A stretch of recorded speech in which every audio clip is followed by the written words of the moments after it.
Radio Publique Africaine.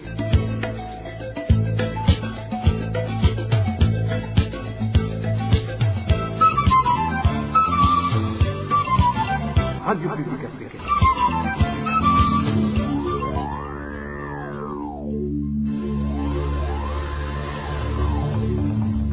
C'est le moment de suivre le journal parlé en français. À la présentation, Eloge Diva, Lemesha. 13 avril 2024, bonsoir et bienvenue dans ce journal dont voici les grandes articulations. Rien n'a montré que les sites déclarés qu'ils vont être peuplés par des habitants d'Ogatumba victimes des inondations causées par la montée des eaux du lac Tanganyika vont les accueillir selon certaines sources. Et pendant ce temps, ces eaux du lac Tanganyika ne cessent de monter. Des solutions pour faire face à cette problématique existent. Selon Albert Mbonelane, activiste qui milite pour la protection de l'environnement, vous allez le suivre dans ce journal. Et puis dans ce journal, nous allons aussi vous parler de la Bousta, cette drogue qui continue de faire des ravages dans différentes localités du pays. Les méfaits de cette drogue dont différentes sources pointent du doigt, certaines autorités du pays de couvrir sa commercialisation ne cessent de s'accumuler et laissent des familles dans la désolation. Et comme tous les samedis, nous allons également vous proposer le mini-magazine au cœur de la société. Celui d'aujourd'hui se penche sur les déclarations du président Évariste Ndayishimiye lors du lancement de la campagne d'éducation civique et électorale. Voilà pour les titres, le développement dans quelques instants. Oh, bonsoir, démarrons ce journal par cette brève sécuritaire. Du nouveau dans le dossier de distribution des machettes au Burundi. La nuit dernière, un groupe d'hommes armés de machettes a attaqué un ménage du quartier Nyabugete, situé en zone Kanyosha de la mairie de Bujumbura. Le groupe a visé le domicile d'un officier de l'armée burundaise. Il s'agit, selon nos sources à Nyabugete, du lieutenant-colonel Raphaël Namahendo. Celui-ci, raconte nos sources, a pu repousser l'attaque et a, avec ses gardes, pu capturer un des malfaiteurs avec sa machette. Cependant, le groupe aurait réussi à blesser un domestique du lieutenant-colonel Raphaël. La rédaction de la RPN n'a pas encore pu joindre cet officier de l'armée burundaise pour plus d'informations. Poursuivons ce journal par la page politique. Le parti Codebu reste sceptique quant à la mise en application des propos du président Évariste Ndayishimiye, appelant les médias, aussi bien publics que privés, à être équitables envers les politiciens qui participeront dans les prochaines élections. Des propos qu'il a prononcés ce vendredi lors de l'ouverture de la campagne d'éducation civique et électorale en province de Gitega. Kefani Widzi, président du parti Codebu, parle de l'expérience déjà vécue où les partis politiques de l'opposition ne bénéficient pas des tribunes dans les médias, surtout publics, même durant les périodes post-électorales. Tout en remerciant le président de la République pour ce clin d'œil, Kefani Widzi appelle les médias publics à s'exécuter avant, pendant et après la période électorale. Pour ce politique, ces médias devraient se rappeler qu'ils vivent de la sueur de la population. Kefani Widzi est le président du parti Codebu. Nous sommes satisfaits par le fait que son Excellence, Monsieur le Président de la République du Burundi et le Président de la CENI aient rappelé aux différents médias que les candidats doivent avoir un accès équitable à ces médias pendant la période de la campagne électorale, mais nous devrions rappeler que cet accès équitable devrait être observé, même pendant d'autres périodes hors que la période de la campagne électorale, parce que la population a besoin des idées divergentes pour l'édification de la nation. De plus, les médias de l'État vivent surtout des impôts, des taxes payées par toute la population, y compris celles appartenant dans les partis politiques d'opposition. C'est la raison pour laquelle toutes les opinions devraient passer équitablement sur ces médias. On observe cependant que dans pas mal de temps, ce sont les activités du parti au pouvoir qui passent largement sur les médias de l'État, et les activités des partis d'opposition ou les opinions sont souvent refusées à ces médias ou sont sérieusement triées à telle sorte que on ne parvient pas à écouter la proposition qui est donnée par ces partis politiques d'opposition. On s'inquiète donc que même pendant la période de la campagne électorale, cet appel ne sera pas respecté parce que nous sommes habitués à ce que les autorités donnent des ordres ou fait un appel à l'ordre et que les ordonnés ne respectent pas ces mesures données, à telle sorte que on s'interroge si réellement on ne donne pas en ordre publiquement et pour censurer ce qu'il faut faire après. Donc, nous aimerions que l'ordre donné, la paire donnée soit respectée, que ce soit pendant la période de la campagne électorale et même à partir de maintenant. Et en page gouvernance, le personnel de la société sucrière d'Omosso, se suivant en sigle, s'insurge contre le 2 poids 2 mesures qui se remarquent dans l'attribution des frais d'omission pour des agents envoyés à l'intérieur du pays. Alors que pour les directeurs, la mesure du gouvernement revoyant à la hausse les frais d'omission est respectée, elle ne l'est pas pour les simples agents. Qui plus est, des employés dont nous sommes entretenus se lamentent que les directeurs s'attribuent des frais d'omission et même quand ils n'en ont pas, Eric Nyonzima nous en dit plus. Jusqu'à ce samedi 13 avril, les frais d'omission pour un chauffeur de l'association s'élèvent à 20 000 francs burundais par nuitier, 36 000 francs par nuitier pour un travailleur de la catégorie de la collaboration. Les travailleurs de la catégorie des cadres de direction en reçoivent 100 000 francs par nuitier. Ils sont les seuls à l'association qui ont vu les frais d'omission monter conformément à la mesure du gouvernement burundais du 21 avril dernier. Selon cette mesure, les chauffeurs qui sont donc de la catégorie d'exécution devraient recevoir 50 000 francs comme frais d'omission à l'intérieur du pays et fonctionnaires de la catégorie de collaboration devraient en recevoir 80 000 francs par nuitier.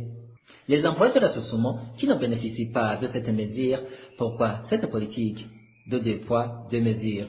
Pour eux, il s'agit tout simplement d'un simple égoïsme de l'air supérieur. Lors de la réunion du conseil d'administration, tenue le 4 de ce mois, les représentants des travailleurs auraient voulu savoir pourquoi cette politique. Selon nos sources, la réponse aurait été que l'association ne pourrait pas avoir ces fonds puisque la mesure est venue après que le budget annuel de l'association ait été adopté.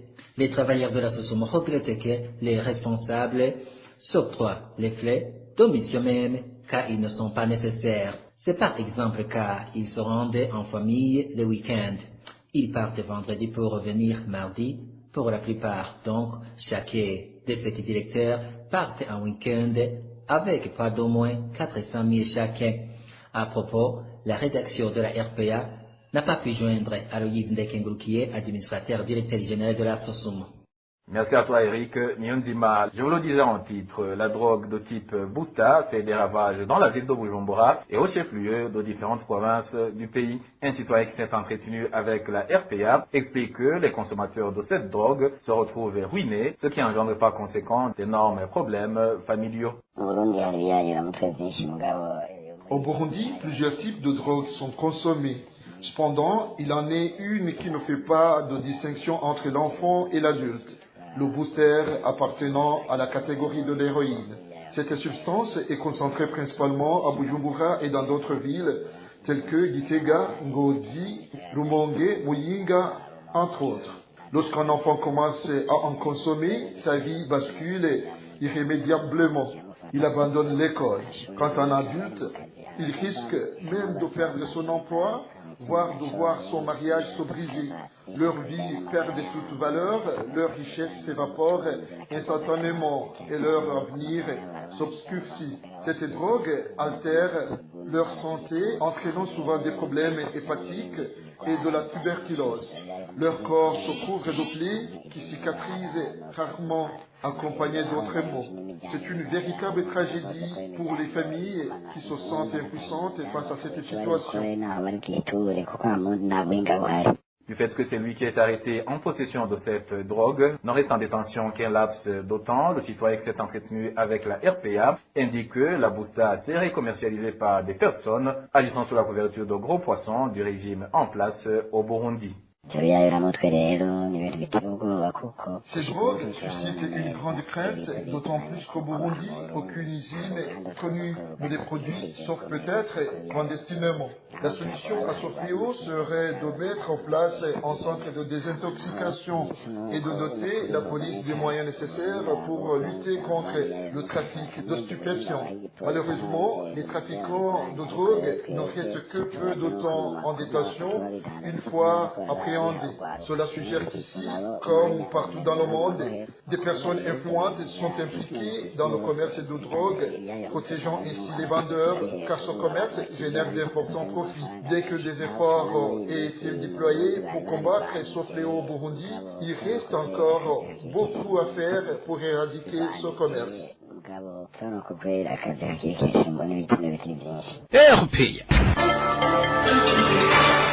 Pas d'environnement à présent. Tous les 60 ans, les eaux du lac Tanganyika montent et envahissent une grande partie de ses rives. Cela a été dit par l'ambassadeur Albert Mbonelane dans l'émission Idjambonigwawe de la radio publique africaine animée ce vendredi. Cet activiste qui milite pour la protection de l'environnement a également donné quelques solutions à ce problème qui hante actuellement la population qui habite dans les environs du lac Tanganyika. kuva mu gihumbi kimwe amajana umunani mirongo indwi n'umunani igasubira kuza mu gihumbi kimwe amajana icenda mirongo itatu n'umunani bari imyaka mirongo itandatu. La montée des eaux du lac Tanganyika est un phénomène qui s'est remarqué pour la première fois en 1878 et pour la deuxième fois en 1938, donc après une période de 60 ans. Un phénomène qui est revenu après 25 quand il y a eu la montée des eaux du lac Tanganyika en 2020. Ça faisait déjà 57 ans depuis la dernière fois. Aujourd'hui donc, nous sommes 60. Et vu que nous sommes dans une ère où on remarque le plus souvent le changement climatique, rien n'empêche que ce phénomène de montée des eaux du lac Tanganyika puisse se manifester dans 25 ans, sinon en 2060 ou en 2070. Mais un autre souci est que les eaux du lac Tanganyika sortent par le Kunga en RDC, mais les experts indiquent qu'à cet endroit, il y a beaucoup de terre. Les terres apportées par les eaux des rivières s'entassent dans le lac Tanganyika où elles se déversent. Selon les experts, si dans un endroit où les eaux du lac devaient traverser et bourrer de terre, alors tout change. Dans cette période, le nécessaire est de venir en aide à ces gens qui sont dans une situation incertaine. Par exemple, la dépression contre les personnes qui, par exemple, avaient des maisons construites après avoir contracté de crédit à la banque et qu'aujourd'hui voient leur maison noyée avant de terminer de payer la dette de la banque. Dans ce cas, ça devient difficile. Si donc on pouvait construire une digue, peut-être que ça pourrait aider malgré que ça demande beaucoup de moyens. Et puis, il faudrait relocaliser les habitants de Gatumba dans un autre endroit qui ne peut pas être atteint par les eaux en urgence. Peut-être on pourrait construire pour eux un beau village. Babona yuko atamazi ashikayo kuko ni ikintu cihuta. Ngira bubakira ikigwati kimeze neza. Et aucun signe ne prouve que les sites de Gakungwe en commune Kabezi et Moyange en commune Mubimbi de la province de Bujumbura comptent accueillir un grand nombre de personnes déplacées. Ces sites avaient été cités qui vont accueillir des déplacés des inondations de la zone Gatumba causées en grande partie par la montée des eaux du lac Tanganyika. Plus de détails avec Vicky Chris Ninheretse. Dans les localités de Gakungwe en commune de Kabezi et de Moyanga en commune de Mubimbi, aucune activité, aucune installation ne s'y trouve pour annoncer l'arrivée d'un grand groupe de gens. Ces sites avaient été annoncés comme pouvant accueillir la population de Gatumba, victime des inondations. Ces habitants témoignent. Le site de Moyange qui disent que l'on pourrait y installer les déplacés de Gatumba n'existe pas. Nous ne voyons pas où se trouve cet endroit dont l'on ne cesse de parler. Aucune activité n'annonce l'arrivée des déplacés. L'on a dit que l'on devra les installer à Moyange et à Gatumba, mais on ne voit pas de préparatifs. Je dirais que l'on cherche tout simplement à tranquilliser les esprits histoire de faire comprendre aux victimes que le gouvernement est en train de faire quelque chose en leur faveur. Bien plus de ça, à Gakungwe en commune Kabezi, la situation est surprenante car dans les endroits où on devrait placer les victimes des inondations de Gatumba, on y a mis d'autres activités de développement au point qu'il n'y restait pas de place où installer les déplacés de Gatumba. À Kabezi, aucun endroit pour les victimes des inondations n'est disponible. Il n'y en a pas vraiment. Le site cité bien avant n'existe plus. On y a construit des stations centrales pour le barrage hydroélectrique de Gigi Morembe. Pour le moment, plus d'autres espaces. C'est le même cet endroit, alors que c'était le seul endroit où on avait prévu pour installer les victimes des inondations de Mutimbuzi. En plus, il y a beaucoup de fils conducteurs du courant électrique haute tension au point qu'il est impossible d'y installer. L'autre espace qui reste est déjà occupé par d'autres personnes, mais une autre partie dans laquelle on exploite des moellons. Donc, aucun autre espace n'est disponible. Ce n'est que des mensonges. Nos sources parmi ces victimes d'inondations dans la zone de Gatumba font savoir qu'ils ont constaté que ces autorités ne cherchent qu'à endormir leur conscience afin de les chasser dans leurs parcelles sans que personne ne s'en rende compte. La rédaction de la RPA n'a pas encore pu joindre l'administrateur de la commune Mutimboudi, de même que le gouverneur de la province Bujumbura, pour s'exprimer à ce problème. Vicky Chris Ninheretse et en page société, le manque d'eau potable devient de plus en plus un casse-tête au quartier Kamesa 1 de la zone Musaga, commune Moa. Nous sommes au sud de la capitale économique Bujumbura. Depuis 3 semaines, aucune goutte d'eau n'a coulé des robinets. Par manque de choix, des habitants de ce quartier indiquent qu'ils utilisent l'eau de la rivière Kanyosha. Dani Clérigatumba nous en dit plus. Les habitants de ce quartier de Kamesa 1 grognent contre la régie des eaux parce qu'ils estiment qu'il y a des magouilles dans la distribution de l'eau potable. Ce citoyen de ce quartier dresse la situation actuelle de cette pénurie d'eau et donne en même temps son avis de la façon dont la distribution de ce produit devrait être faite. C'est plus de 3 semaines ou même presque un mois qu'on n'a pas d'eau potable. L'on ne sait où se situe le problème. Comme l'eau est disponible dans les autres localités, qu'on a distribué également chez nous au moins 3 par semaine. Qu'il y ait un délestage avec d'autres quartiers à Kanyonche, on en trouve. Vraiment, nous demandons au directeur général de la régie des eaux de faire quelque chose qu'on en a, si possible, pendant la nuit, pendant que les autres dorment. Passer vraiment 3 semaines sans eau potable. Notre source fit savoir aussi qu'ils utilisent actuellement l'eau de la rivière Kanyosha pleine de la boue. Les choses se présentent ainsi alors qu'il y a des quartiers qui bénéficient souvent de l'eau potable parce qu'on donne des pots de vin à certains travailleurs de la régie des eaux, précise notre source.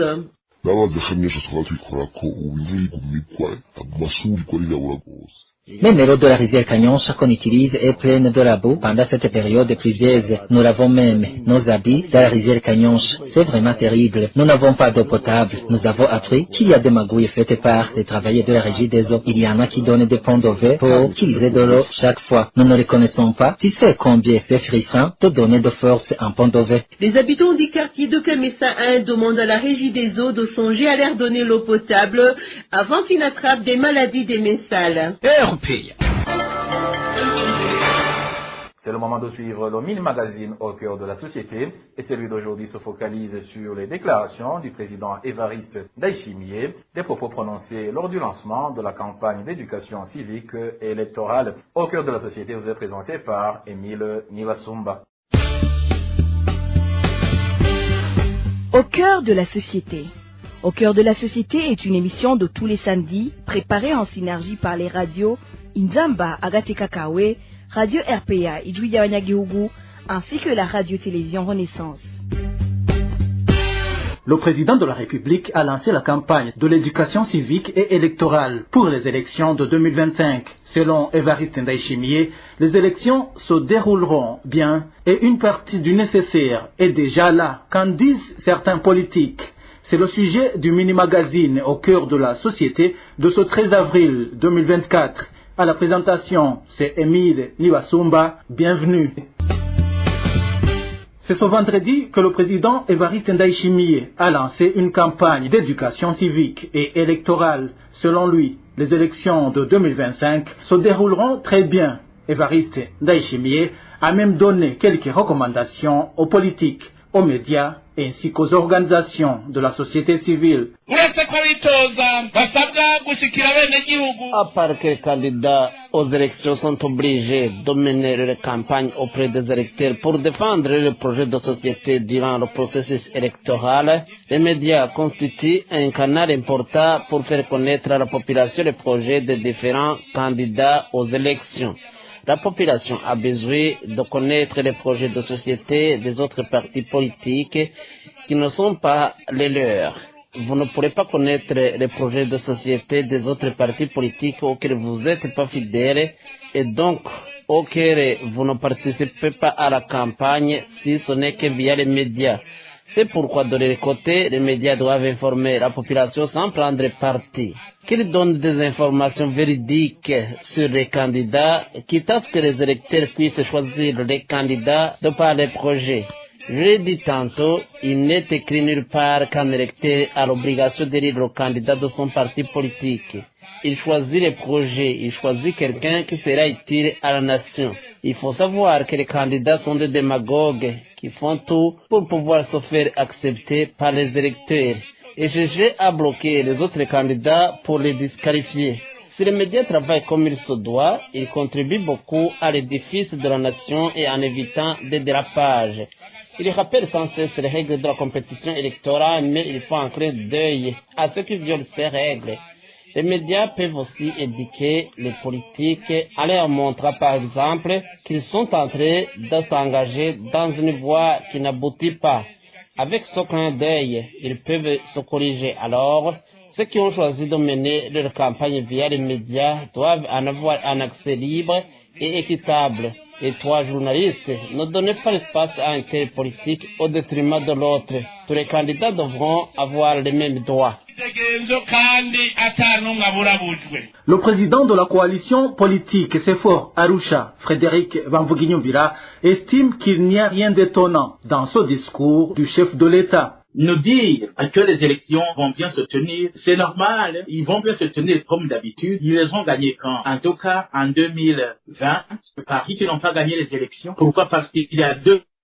Le premier fait, c'est que le président de la CENI est venu présenter au public les résultats de façon partielle. Et il a dit, je suis ici pour vous présenter des résultats provisoires et que par conséquent, avec ces résultats provisoires, nous allons vous présenter les résultats définitifs après. Et nous avons eu l'occasion de le voir présenter les résultats définitifs. Jamais. Maintenant, nous l'attendons. Cependant, le président de la République, il est là. Les institutions, ils sont là, justement. Les résultats des élections n'ont pas encore été présentés de façon définitive. C'est un signe qui ne trompe pas. L'autre signe qui ne trompe pas, c'est que le CNDD n'a jamais manifesté et montré qu'il était content de gagner les élections. Parce qu'ils avaient peur qu'il y ait des manifestations des militants de Rwasa qui avaient gagné les élections, tout simplement. Alors, troisième élément qui explique a posteriori cet échec, c'est le harcèlement, la menace qui pèse sur Agathon Rwasa pour qu'ils ne retournent pas aux élections. À côté de ces éléments, ce troisième qui montre qu'en réalité, ils n'ont pas gagné les élections. Donc, si le président de la République dit cela, c'est qu'ils vont procéder de la même manière. Autrement dit, ils continuent à se comporter comme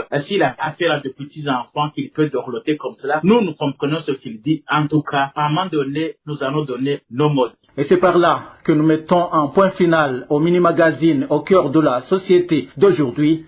Merci à nos confrères de la télévision Renaissance et de la radio Inzamba pour leur collaboration. Merci également à vous tous qui nous avez suivis. Au micro, c'était Emile Basumba. Au revoir.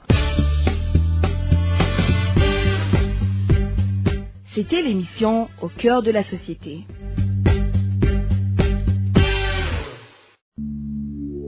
Et voilà, chers auditeurs de la radio publique africaine, c'est par le mini-magazine Au cœur de la société que le journal de ce 13 avril 2024 se termine. Merci aux équipes rédactionnelles et techniques pour leur parfaite collaboration. Au micro, vous étiez avec Éloge Divin et Mécha. Je vous souhaite une excellente soirée.